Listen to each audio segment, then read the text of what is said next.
भाई मथवा के टिकुली बढ़ावे, घायल दिलवा का कहूँ चैन नहीं पावे।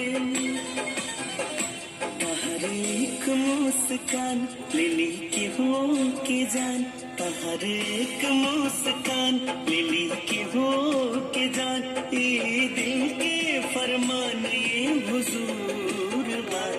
हाँ बनवले बड़े फुर्सत से देवता बनवले, ई नजरिया के बोला का कसूर बा।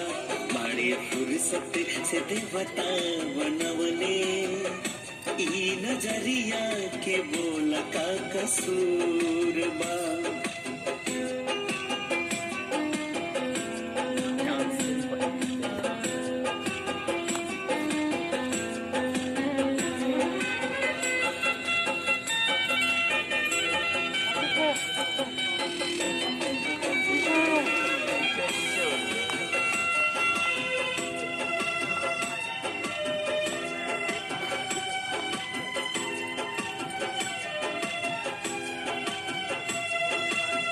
परियन जस तोहर नट खटदा, हऊ फूल जे पे भंवरा फिदा।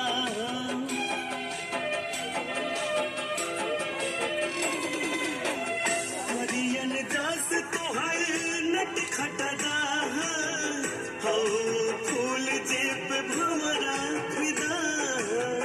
बाड़ू बहार दिल के गुलशन में, बस गईलू तू राज अनुपम के मन में। कबू छोड़ब न साथ हाथ थमा के बाद।